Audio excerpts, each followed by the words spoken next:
தமிழ் விக்கியின் கட்டுரை. புருஷன். புருஷன் இயற்கையின் பிரக்ஞை நிலை, இயற்கையின் உள்ளுறைந்துள்ள தன்னிலை, பிரகிருதியின் மறுநிலையாக அமைபவன். பிரகிருதி என்னும் இயற்கையை அறிபவன், அதன் வழியாக இயற்கையில் குணங்களை உருவாக்குபவன், இயற்கையை இயக்கம் கொள்ள செய்பவன். சாங்கிய தரிசனம் புருஷன் என்னும் கருத்துருவை உருவாக்கியது. வேதாந்தம் உட்பட பல தரிசனங்களை அது விரிவாக்கம் செய்து கொண்டுள்ளன. சொற்பொருள். தொன்மையான சம்ஸ்கிருத அகராதியான யாஸ்கரின் நிருத்தம் புருஷ என்னும் சொல்லை புரு என்னும் வேர் கொண்டதாக வரையறை செய்கிறது. புரு என்றால் இருப்பது, புற என்றால் இருக்கும் இடம். புருஷ என்னும் சொல்லுக்கு உறைவது, இருந்து கொண்டிருப்பது, இருப்பை உணர்வது என்று பொருள். தோற்றுவாய். புருஷன் என்னும் உருவகத்தின் தோற்றுவாய் கற்காலத்திலேயே நீர்த்தோர் வழிபாடு, மூத்தோர் வழிபாடு, உடல் வழிபாடு போன்ற தொடக்க நிலையில் இருந்தே உருவாகி வருவது. புதிய கற்காலம் மற்றும் பெருங்கற்கால பாறை குடைவு ஓவியங்களில் மிகப்பெரிய மானுட உருவங்கள் வரையப்பட்டுள்ளன. படித்திருப்பது போலவோ நிற்பது போலவோ சில ஓவியங்களில் அவை வான்முகில்களையோ மலைகளையோ சுமந்து கொண்டிருப்பது போலவோ வரையப்பட்டுள்ளன. அந்த மானுட உடல்களின் உள்ளே பல்வேறு விலங்குகளின் உருவங்கள் வரையப்பட்டுள்ளன. இந்த உருவகங்களும் பல வகையான விளக்கங்கள் உள்ளன. ஒரு விளக்கம், உயிர்நீத்த பெருந்தந்தைகள் அல்லது தலைவர்கள் அவ்வாறு வரையப்பட்டிருக்கலாம். அவர்களுக்காகவே நெடுங்கற்கள் நாட்டப்பட்டிருக்கின்றன. அவர்களை ஒரு சமூகமாக, ஒரு தொகை உருவமாக பார்ப்பதையே அந்த ஓவியங்களுக்குள் உள்ள உருவங்கள் காட்டுகின்றன. விலங்குகள் உள்ளிட்ட இயற்கையின் வடிவமாகவே அவர்கள் உருவகிக்கப்பட்டனர். இரண்டாவது விளக்கம், மனிதர்களை தெய்வ சக்திகளுக்கு பலி கொடுக்கும் வழக்கம் தொன்று தொட்டே இருந்தது என பழங்குடி சடங்குகள் காட்டுகின்றன. அப்படி பலி கொடுக்கப்பட்டவர்கள் பல்வேறு பலி விலங்குகளுக்கு நிகரானவர்கள். அவர்களின் உருவங்கள் அப்படி செதுக்கப்பட்டிருக்கலாம். உலகெங்கும் மானுடனை, மானுட உடலை தெய்வ வடிவமாக வழிபடும் வழக்கம் உள்ளது. மானுட உடலை இயற்கையாகவும் பூமியாகவும் உருவகம் செய்து கொண்டிருந்தார்கள். இந்திய நிலத்தில் இருந்த அந்த உருவகங்களே பின்னர் புருஷன் என்னும் கருத்துருவமாக ஆயின. இந்திய மதங்களில் விஸ்வரூபம் என்னும் பேரண்டத் தோற்றம் தெய்வங்களின் மிகப்பெரிய மானுட உருவமாக உருவகிக்கப்படுகிறது. புருஷன் என்னும் கருத்துருவத்தின் வளர்ச்சி நிலை இது. வேதம். புருஷன் என்னும் உருவகம் முதலாக ரிக்வேதத்தில் கிடைக்கிறது. ரிக்வேதத்தில் சாதாரணமாக மனிதன் என்னும் பொருளிலும் இச்சொல் பயன்படுத்தப்பட்டுள்ளது. மனித உடல் என்னும் பொருளிலும், மனித உடலின் உள் உறையும் தன்னுணர்வு என்ற பொருளிலும் பின்னர் பயன்படுத்தப்பட்டது. மெல்ல மெல்ல அவ்வுருவகம் அனைத்து மனிதர்களையும் இணைத்து கொண்ட ஒற்றை மனித உருவமாக வளர்வதை வேதங்கள் காட்டுகின்றன. கணம் அல்லது வேதகால சமூகத்தின் அடையாளமாக ஒற்றை மனிதனை உருவகித்து அவனை புருஷன் என்றனர். பின்னர் பிரபஞ்ச மனிதன் ஒருவனின் உருவகம் உருவாகி வந்தது. ரிக்வேதத்தின் இறுதியில் புருஷ சுக்தம் என்னும் பாடலில் இந்த பிரபஞ்ச மானுடன் என்னும் புருஷ உருவகம் முழுமையடைந்தது. வேதங்களிலும் வேத விளக்கமாக அமையும் பிராமணங்கள் மற்றும் ஆரண்யகங்களில் புருஷன் என்னும் கருத்துருவம் பொதுவாகவும் தத்துவார்த்தமாகவும் பயன்படுத்தப்பட்டுள்ளது. பொதுப்பொருள். புருஷன் என்னும் சொல் ரிக்வேதத்திலும் பிற்காலத்தில் மனிதன் என்பதற்கான பொதுவான சொல். அதர்வண வேதத்தின்படி புருஷன் 5 பகுதிகள் கொண்டவன். ஐதரேய பிராமணத்தின்படி 6 பகுதிகள் கொண்டவன். வெவ்வேறு நூல்களில் வெவ்வேறு வகையில் இவை வரையறுக்கப்படுகிறது. புருஷா என்பது ஒரு மனிதனின் ஆயுட்காலம், தலைமுறை ஆகியவற்றை குறிக்கவும் பயன்படுத்தப்படுகிறது. மாணவர் என்னும் சொல்லிலும் ஒரு வினைச்சொல்லில் அதை ஆற்றும் நபர் என்ற பொருளிலும் பயன்படுத்தப்படுகிறது. தத்துவப் பொருள் புருஷ சுக்தம். வேதங்களில் உள்ள புருஷ சுக்தம் ரிக்வேதம் 10:90 பிரபஞ்ச மனிதன் ஒருவனை உருவகிப்பது, படைப்புக்கு முந்தைய, படைப்புக்கு காரணமாக, படைக்கப்பட்ட பிரபஞ்சமாகவும் நீடிக்கும் ஒரு மானுட பேருருவம் இப்பாடலில் வருகிறது. புருஷனை பலி கொடுப்பதை பற்றியும் இப்பாடல் சொல்கிறது. பாடலில் அந்த பலி கவியுருவமாக உள்ளதென்றாலும் உண்மையான மனித பலி இருந்திருப்பதை அந்த மனிதன் புனிதமானனாகவும் தெய்வமாகவும் கருதப்பட்டான் என்பதை இந்த உருவகம் காட்டுகிறது. தொன்மையான பல கவித்துவ உருவகங்கள் பின்னிப் பிணைந்த இப்பாடல் பல்வேறு குறியீட்டு பொருள்களும் மறைஞான உள்ளடக்கமும் கொண்டதாக கருதப்படுகிறது. ஆத்மசுக்தம். வேதங்கள் கூறும் தொன்மையான ஆதி புருஷனாக அல்லது கடவுள் உருவாக தன்னை உருவகித்துக் கொள்ளும் வேத மந்திரம் இது. இதை பின்னர் வைகானச மரபு இறை சக்தியை ஒரு பூசகர் தன்னுள் வரவழைத்துக் கொள்ளும் சடங்கு பயன்படுத்தி கொண்டது. இரு பறவைகள், இணைப்பறவைகள் ஒரு மரக்கிளையில் அமர்ந்துள்ளன. ஒன்று பழம் உண்கிறது, இன்னொன்று பார்க்கிறது என்னும் உவமை ரிக்வேதத்தில் வருகிறது. இந்த புருஷனின் இயல்பை சொல்லும் உருவகமாக பின்னர் தைத்திரிய உபநிடதம் போன்றவற்றில் விரிவாக்கம் செய்யப்பட்டது. புருஷன் இயற்கையில் நுகர்வோன், போக்தா ஆகவும் வெறும் சாட்சியாகவும் ஒரே சமயம் திகழ்கிறான். ரிக்வேதம் 1.164.20. சாங்கியம். இந்து மெய்யியல் மரபின் 6 தரிசனங்களில் ஒன்றாகிய சாங்கியம் அதன் முதன்மை கருத்துருவாக பிரகிருதி என்பதை முன்வைக்கிறது. பிரகிருதியில் உள்ள குணங்களை அறியும் தன்னிலையை புருஷ நிலை என்கிறது. பிரகிருதியும் புருஷனும். புருஷனில் அறிதலால் அவ்யக்தம் நிலையில் இருக்கும் பிரதானம் என்னும் மூல பிரகிருதியானது சத்வம், தமஸ், ரஜஸ் என்னும் 3 குணங்களை அடைந்து வியக்தம் என்னும் பிரகிருதியாக ஆகுகிறது. அதுவே பிரபஞ்சமாகும். பிரபஞ்சம் என்பது பிரகிருதி தன்னுடைய 3 குணங்களின் சமநிலை இழப்பால் செயல் வடிவமாக ஆகி முடிவில்லாத இணைவு மற்றும் பிரிவுகளாக நிகழ்ந்து கொண்டே இருப்பதாகும். புருஷனின் பல இருப்புகள். சாங்கிய தத்துவத்தில் உயிர் அல்லது உயிர்களின் உள்ளம் என்பதற்கு புருஷன் என்பதற்கும் எப்பொழுதுமே குழப்பமான விளக்கமே காணப்படுகிறது என்று சர்வப்பள்ளி ராதாகிருஷ்ணன் கருதுகிறார். புருஷன் பற்றிய சாங்கியத்தின் பார்வை இருநிலை கொண்டது. ஒரு சமயம் புருஷன் வெறும் சாட்சியாக, தொடக்கமும் முடிவுமற்ற ஒட்டுமொத்த பிரக்ஞையாக, பிரகிருதியின் குணங்களால் உணர்வு நிலைகளை அடையாத ஒன்றாக நிலை கொள்கிறது. கூடவே புருஷன் உயிர்களாகவும் உள்ளங்களாகவும் முடிவிலாது பெருகி பிரபஞ்சமெங்கும் நிறைந்துள்ளது. சாங்கிய தரிசனம் பக்தி, அகங்காரம் மற்றும் அகங்காரத்தின் விளைவான புலனறிதல்கள் எவையுமற்ற புருஷன் என்னும் உருவகத்தை ஏற்கிறது. அந்த உருவகம் வேதாந்திகள் முன்வைக்கும் ஆத்மா என்னும் உருவகத்திற்கு மிக அணுக்கமாக உள்ளது. அந்த அடிப்படையில்தான் சாங்கியம் பின்னாளில் அத்வைதத்திற்கு அணுக்கமான ஆன்மீக தரிசனமாக ஆகிறது. சாங்கியத்தின் துணை தரிசனமான யோகம் இந்து மத பிரிவுகளில் ஆன்மீக பயிற்சியாகவும் வளர்ச்சி அடைந்தது. புருஷனின் வீடு பேறு. பிரகிருதி தன்னுணர்வு, நோக்கம், செயலூக்கம் ஆகியவை அற்றது. அவற்றை பிரகிருதிக்கு அளிப்பவன் புருஷனே. புருஷனால் பிரகிருதி செயலூக்கம் பெற்று பெருகி பிரிகையில் புருஷனும் அவ்வண்ணமே பெருகி பிரிந்து முடிவில்லாத தனி பிரஜைகளாக ஆகி அப்பிரகிருதியை தனித்தனி துளிகளாக பார்த்து கொண்டிருக்கிறான்.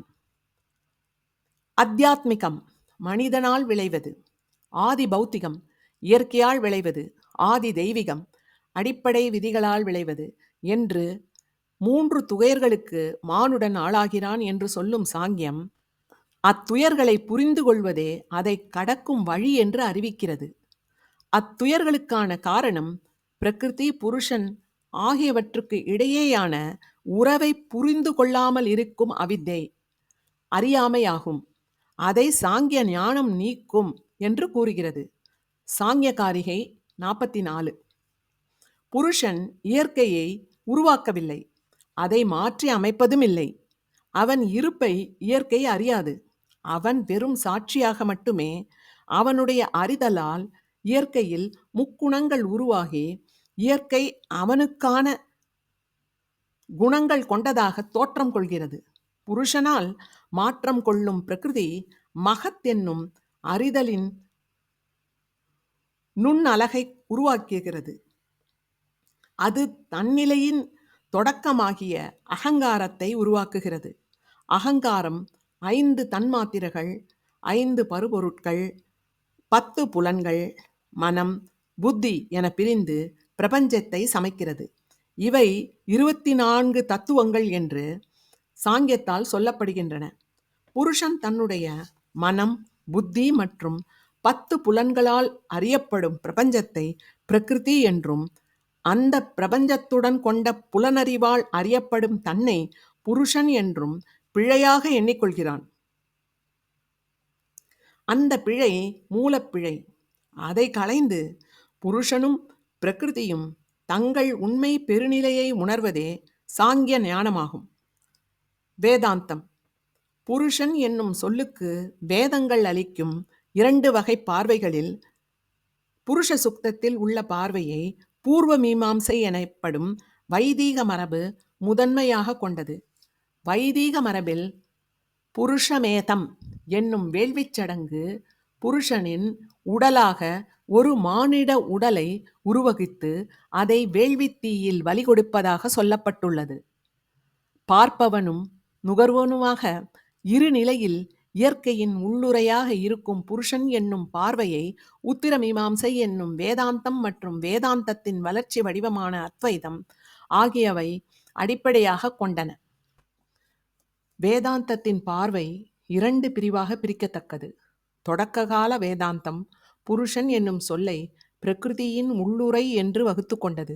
பிரகிருதியை ஆள்பவன், பிரகிருதியை ஊர்தியாக கொண்டவன், பிரகிருதியின் அதிபன், பிரபஞ்சம் முழுக்க ஊடுருவி இருப்பவன், பிரபஞ்சத்தின் சாட்சியாகவும் திருஷ்டா, பிரபஞ்சத்தை நுகர்பவனாகவும் போக்தா ஒரே சமயம் திகழ்பவன், பிரபஞ்சத்தில் ஈஸ்வரனாகவும், பிரபஞ்சம் கடந்து பிரம்மமாகவும், உயிர்களில் ஆத்மாவாகவும் திகழ்பவன், அணுத்துளியிலும் அண்டமெனும் ஒட்டு மொத்தத்திலும் உள்ள சாராம்சம்.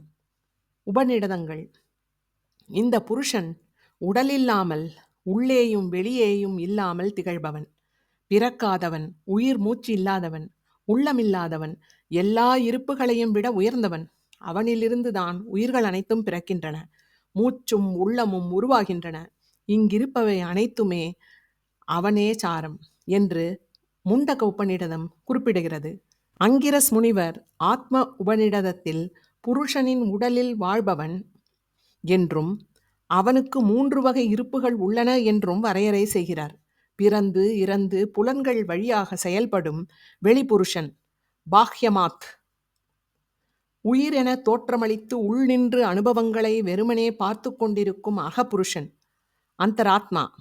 இவ்விரண்டும் எந்த ஒற்றை இருப்பின் பகுதியோ அதுவான முழு புருஷன் பரமாத்மா. அத்வைத வேதாந்தம் பிரபஞ்சம் என்பது மாயையே என்னும் கொள்கையை வலியுறுத்துகிறது. ஆகவே பிரகிருதியும் மாயையே. பிரகிருதியின் பொருள் வயம் தன்மை, அதன் 5 வகை பொருண்மை எல்லாமே மாயை. ஜீவாத்மா தன் அகங்காரம் வழியாக உருவாக்கி கொள்ளும் மாயத் தோற்றம் அது. பிரகிருதி என்பது புருஷன் முன் உருவாகும் மாயத் தோற்றமே. கீதை, பகவத்கீதை புருஷன் என்பதை இறை உருவமாக முன்வைக்கிறது. பரமபுருஷன் என்னும் பொருளிலேயே கீதையில் அச்சொல் கையாளப்பட்டுள்ளது. பார்த்தா பரமபுருஷன் குறைவற்ற சரணாகதியால் அடையத்தக்கவன். இங்குள்ள உயிர்களெல்லாம் அவனில் அமைகின்றன. அவனே இங்கு இருப்பதின் அனைத்திலும் உரைகிறான். கீதை அத்தியாயம் 8:22. அர்ஜுனன் பல இடங்களில் கிருஷ்ணனை பரம புருஷனாக காண்கிறான்.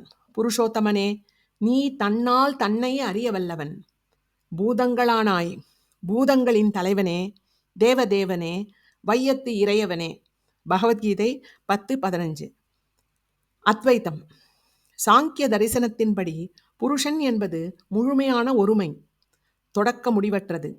அது இங்கே எல்லா உயிர்களிலும் திகழும் பன்மையாக எப்படி ஆகிறது? அதன் பன்மைத்தன்மை நானாத்வம் எப்படி உருவாகிறது? புருஷனை பற்றி சாங்கியம் சொல்வன அனைத்துமே அனுபவ நிலையில் உள்ள புருஷனுக்கே பொருந்துபவன. அதற்கப்பாலுள்ள தூய கருத்துருவான புருஷனை உருவகிக்க சாங்கியம் வேதாந்தத்தின் தர்க்க முறையையே கடைபிடிக்கிறது. சாங்கிய காரிகையில் அதை காணலாம். புலன்கள், அகங்கார, மகத் ஆகியவற்றுக்கும் அப்பாலுள்ள தூய புருஷன் என்னும் சாங்கியத்தின் உருவகமானது உண்மையில் வேதாந்த மரபின் ஆத்மா என்னும் உருவகமேயாகும். வேதாந்தம் சாங்கிய தத்துவத்தின் பிரகிருதி புருஷ உருவகத்தை தனக்குரிய வகையில் விளக்கிக் கொண்டது. சாங்கிய காரிகையே வேதாந்த கருத்துக்கள் சாங்கியத்தில் ஊடுருவிய பின் உருவான நூல்தான். சாங்கிய காரிகைக்கு உரை எழுதிய வாசஸ்பதி மிஸ்ரர் புருஷன் என்பவன் உண்டு என்பதற்கு சுட்டும் 5 காரணங்களை வேதாந்த நோக்கில் விளக்குகிறாள். அவை: 1. பிரகிருதியும் புருஷனும் இணைந்தே உள்ளன. பிரகிருதியில் உள்ள சத்வம், தமஸ், ரஜஸ் ஆகிய குணங்கள் புருஷனில் சுகம், துக்கம், விழைவு ஆகிய நுகர்வார்களாக ஆகின்றன. அவை ஒன்றை ஒன்று உருவாக்குகின்றன. ஆகவே பிரகிருதியின் முக்குணம் கொண்ட இருப்பே புருஷனின் இருப்புக்கான சான்றாகும். 2. முக்குணங்களால் ஆன இயற்கையை பார்க்கையில் இதன் தொடக்கத்தில் அந்த முக்குணங்களும் தோன்றாத நிலை ஒன்று இருந்தாக வேண்டும்.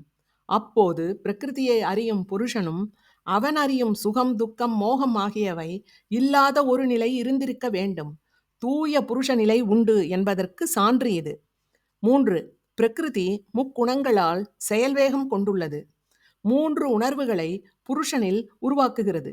பிரகிருதி தேர், தட் இஸ் ரதம் என்றால் அதை செலுத்துவோன் ரதி இருந்தாக வேண்டும். 4. பிரகிருதியின் முக்குணங்கள் அவற்றை அடையும் நிலையாலேயே அறியப்படுகின்றன. சத்வம், தமஸ், ரஜஸ் ஆகியவை சுகம், துக்கம், விழைவு என்னும் உணர்வுகளாலேயே இருப்புணரப்படுகின்றன. குணங்கள் இருப்பது என்பதே குணங்களை அறியும் குணி இருக்கிறான் என்பதற்கான சான்று. 5. பிரகிருதிக்கு உள்ளுணர்வு இல்லை, ஆகவே நோக்கமும் இல்லை. முடிவில்லாத குணங்களின் இணைவுகள் வழியாக பிரகிருதி செயல்பட்டு கொண்டிருப்பது எதற்காக என்னும் வினாவுக்கு விடையாக புருஷனின் விடுதலை என்றே பதில் சொல்ல முடியும். சாங்கிய காரிகை 17. புருஷனின் இந்த பன்மைத்தன்மை எவ்வண்ணம் உருவாகிறது? பரமபுருஷனின் பன்மைத்தன்மை பிரகிருதியின் பன்மைத்தன்மையால் உருவாகிறது. புருஷன் குடிகொண்ட உடல் புருஷனில் பன்மைத்தன்மையை உருவாக்குகிறது. அதாவது ஒரு பிரஜை தன்னை தனித்த தன்னிலையாக உணர்வது அந்த பிரஜை திகழும் உடலால்தான். உடலே பிரஜையின் பாத்திரம். அதுவே அதன் வடிவை தீர்மானிக்கிறது. இதை உபாதி, கருவி என வேதாந்தம் சொல்கிறது. ஆனால் அதை வாசஸ்பதி மிஸ்ரர் மறுக்கிறார். அப்படியென்றால் உடலில் புதிய உறுப்புகள் உருவாகும் பொழுது பிரஜை வளர்கிறதா? குறையும் போது பிரஜை குறைகிறதா? அப்படியென்றால் உடலின் உறுப்புகளான கையும் காலுக்கும் தனித்தனியாக பிரஜை உண்டு என்று சொல்லிவிடலாமா? ஓர் உறுப்பு இல்லாமல் ஆனால் ஒரு சாவு என்று கூற முடியுமா? அனைத்து அனுபவங்களையும் அடைவது, அனுபவங்களுக்கு தொடர்ச்சியை உருவாக்கிக் கொள்வது உள்ளிருக்கும் புருஷ நிலைதான். வாசஸ்பதி மிஸ்ரர் புருஷன் ஒன்றே என்பதை மறுக்கிறார். புருஷன் ஒன்றே என்றால் ஓருடலில் திகழும் புருஷன் அடைந்த ஞானம் அதனை புருஷ நிலைகளுக்கும் உரியதாக ஆகும். பாவ புண்ணியங்களுக்கும் அவ்வண்ணமே ஆகும். புருஷனின் பன்முகத்தன்மை என்பது ஒரு பிரபஞ்ச நிகழ்வு என்றால் எல்லா புருஷ நிலைகளும் ஒரே இயல்பு கொண்டவையாக இருக்கும். ஒவ்வொரு புருஷ நிலையிலும் உள்ள முடிவில்லா வேறுபாடுகளும் ஒவ்வொன்றுக்கும் இருக்கும் தனித்தன்மைகளும் உருவாகாது.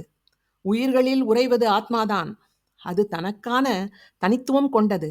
அதன் இயல்புகளே அதன் பயணத்தையும் மீட்பையும் தீர்மானிக்கின்றன என்று வாசஸ்பதி மிஸ்ரர் கூறுகிறார். உயிரும் ஆத்மாவும் ஒன்றென்றே திகழ்பவை. அவை ஜீவாத்மா என்ற சொல்லால் அத்வைதம் குறிப்பிடுகிறது. ஜீவனை விட்டு ஆத்மாவுக்கு ஒரு இருப்பு நிலை இல்லை. சைவம். புருஷன் என்னும் கருத்துருவை சைவம் சிவனுடன் இணைத்து கொண்டது. காஷ்மீரி சைவ கொள்கைப்படி சிவம் சதாசிவ நிலையில் அறியப்படா ஒற்றை இருப்பாக பிரிதொன்று இல்லாததாக உள்ளது. ஈஸ்வரன் என்னும் நிலையில் அது இங்குள்ள அனைத்திலும் உள்ளுரையாக திகழ்கிறது.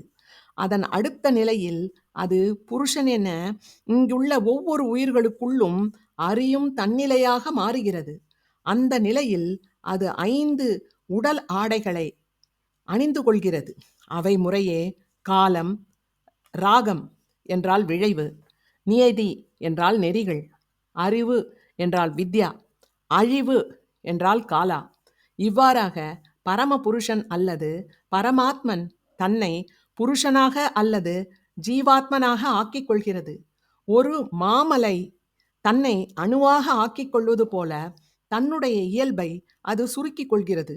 ஒரு தனி ஆத்மா என்பது சதாசிவம் தனக்கென கொண்டுள்ள அணுநிலையே. வைணவம். வைணவ மரபுப்படி புருஷன் என்பது பரபிரம்மம் என்னும் முழு முதன்மையின் ஒரு தோற்றம். பிரகிருதியை இயக்கும் பொருட்டு பரபிரம்மம் புருஷனாகிறது. உயிர்கள் அனைத்திலும் உறையும் பிரக்ஞை. பாஞ்சராத்திரம் என்னும் வைணவ ஆகம மரபு புருஷன் என குறிப்பிடுவது பிரபஞ்சத்திற்கு அப்பாற்பட்ட முழு முதன்மையான நாராயணனையே. பாஞ்சராத்ன ஆகமங்களில் ஒன்று புருஷ சம்ஹிதை. பாஞ்சராத்ன மரபில் புகழ்பெற்ற ஆகம நூலான பத்ம சம்ஹிதையில் நாராயணனை வழிபட்டு நாராயணனின் வியூக நிலையான ஒரு சிலையில் அத்தெய்வ சிலையை வரவழைக்கும் பொருட்டு ஓதப்படும் ஔபசாரிக மந்திரம் புருஷ மந்திரம் எனப்படுகிறது. சாக்தம். சாக்தம் பரம புருஷன் என்னும் கருத்தை ஏற்பதில்லை. சாக்த மரபில் புருஷன் என்னும் சொல் தனிப்பட்ட ஆத்மாவை குறிப்பதாக உயிர்களில் இருந்து அறியும் தன்னிலைக்குரிய சொல்லாக மட்டுமே உள்ளது. உயிர்களுக்குள் இருந்து பருப்பொருட்களுடன் புலன்கள் வழியாக தொடர்பு கொண்டிருப்பதே புருஷன். அதற்கப்பால் அறியப்படும் பொருளும் அறியும் தன்னிலையிலும் மாயையால் ஆளப்படுகின்றன. சக்தியின் சகல தோற்றத்தை அறிவது புருஷ நிலையே. பௌத்தம். பௌத்தத்தின் மகாயான மரபின்படி புத்தரின் உடல் மகா தர்மத்தின் உருவ தோற்றமாக உருவகிக்கப்படுகிறது. புத்தரின் சிலைகள் அதன் அடிப்படையிலேயே அமைக்கப்படுகின்றன. புருஷன் என்னும் கருத்தாக்கத்தின் பௌத்த வடிவமாக இது கருதப்படுகிறது. சமணம். சமண மதத்தில் தீர்த்தங்கரர்களின் தோற்றம் புருஷன் என்னும் கருத்துருவில் செல்வாக்கு கொண்டது. தீர்த்தங்கரர்கள் கற்பனை கெட்டாத அளவு பெரிய உடல் கொண்டவர்களாகவும் முற்றிலும் தூய்மையான முழுமையான இலக்கணம் கொண்ட உடல் கொண்டவர்களாகவும் உருவகிக்கப்பட்டுள்ளனர். பிற துறைகள். தத்துவமல்லாத பிற துறைகளில் புருஷன் என்னும் கருத்துரு சிறிய வேறுபாடுகளுடன் பயன்படுத்தப்படுகிறது. தத்துவத்தில் இருந்து பெறப்பட்ட பொருளே பெரும்பாலும் அத்துறைகளில் அச்சொல்லுக்கு அளிக்கப்படுகிறது. ஆயுர்வேதம். ஆயுர்வேதம் சாங்கிய தரிசனத்துக்கு அணுக்கமானது. சாங்கிய தரிசனத்தின் பல கொள்கைகளை அது பயன்படுத்துகிறது. புருஷன் என்னும் கருத்தை சாங்கியத்தை ஒட்டியே அது அமைத்து கொண்டுள்ளது. ஆயுர்வேத கருத்தின்படி புருஷன் என்பது உடலில் உறையும் கருத்துருவ இருப்பு. ஒரு உடலில் எல்லா புலன்களையும் பயன்படுத்தி கொண்டு இயற்கையை அறிவது புருஷன். இயற்கை புருஷனுடன் தொடர்பு கொள்கிறது. ஓர் உடலில் உயிரை நிலைநிறுத்தும் விழைவை கொண்டிருப்பதும் அவ்விழைவின் பொருட்டு அவ்வுடலின் எல்லா வாய்ப்புகளையும் பயன்படுத்தி கொள்ளுவதும் புருஷனே. புருஷன் 5 பருப்பொருட்கள் மற்றும் பிரக்ஞை மற்றும் 6 அம்சங்களால் ஆனது என சரக சம்ஹிதை குறிப்பிடுகிறது. புருஷன் சாங்கியம் சொல்லும் 24 தத்துவங்களால் ஆனவன் என்று ஆயுர்வேத நூல்கள் சொல்கின்றன. இயற்கை தன்னுடைய பிளவற்ற முழுமையான நிலையில் இருந்து திரிபடைவதற்கு 16 திரிபுகள் காரணம். அதேபோல புருஷன் தன்னை தனி அறிவதற்கு அதே விக்ருதிகள் அவனில் 16 விகாரங்கள் நிகழ்வது காரணம். சோதிடம். இந்திய சோதிட மரபில் புருஷன் என்னும் கருத்துரு 2 பொருள்களில் கையாளப்படுகிறது. ஒன்று, பிரபஞ்சத்தின் சாரணமாக இருக்கும் பிரஜை, பொருள்களின் உள்ளுரைந்து அவற்றை இயக்கும் கருத்துருவம், பிரபஞ்சத்தின் நெறிகளை வகுக்கும் தன்னுணர்வு. 2, ஒவ்வொரு கோள்களும் ஒவ்வொரு புருஷன் என உருவகிக்கப்படுகின்றன. அக்கோள்களின் பருவடிவம் பிரகிருதியால் ஆனது. அதற்கு தன் உணர்வோ நோக்கமோ உள்ளார்ந்த ஆற்றலோ இல்லை. ஆனால் அவற்றில் உறையும் புருஷன் நோக்கமும் ஆற்றலும் கொண்டவன், பிரபஞ்ச இயக்கங்களை கட்டுப்படுத்தும் விசை கொண்டவன். சிற்பவியல். இந்திய சிற்பவியல் மற்றும் கட்டிடக்கலையில் புருஷன் என்னும் கருத்துருவம் வாஸ்து புருஷன் என்று உருவகிக்கப்படுகிறது. இந்திய சிற்பக்கலையில் மிக விரிவான ஒரு கருத்துருவம் இது. ஒரு கட்டிடம் அல்லது கோட்டை அல்லது நகரம் என்பது ஒரு பருவடிவம். பிரகிருதி போல, பிரகிருதியின் உள்ளுரையாக இருந்து அதை இயக்கும் புருஷன் போல ஒவ்வொரு பரு வடிவுக்கு உள்ளும் அதற்குரிய புருஷன் உள்ளது. மலைகளுக்குள்ளே அவ்வண்ணம் உள்ளுரைந்த புருஷன் உண்டு என நூல்கள் சொல்கின்றன. பொருள் வாஸ்துவின் உள்ளே உரையும் அந்த புருஷன் வாஸ்து புருஷன் என்று குறிப்பிடப்படுகிறான். ஆலயம், மாளிகை, கோட்டை, நகரம் ஆகிய ஒவ்வொன்றிலும் அதற்குரிய வாஸ்து புருஷன் உரைகிறான். அந்த வாஸ்து புருஷனின் புறம் உறைவிடம்தான் அந்த அமைப்பு.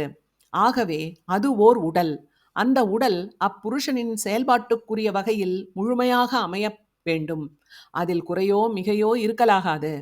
அந்த அமைப்புகள் உருவாக்கப்படும் பொழுது அந்த வாஸ்து புருஷன்தான் முதலில் தியானிக்கப்படுகிறான். அவனுக்குடைய உறைவிடத்தின் வரைபடம் உருவாக்கப்படுகிறது. அது வாஸ்து மண்டலம் எனப்படுகிறது. அந்த வரைபடத்தின் அடிப்படையில் அந்த கட்டிடமோ கோட்டையோ நகரோ உருவாக்கப்படுகிறது.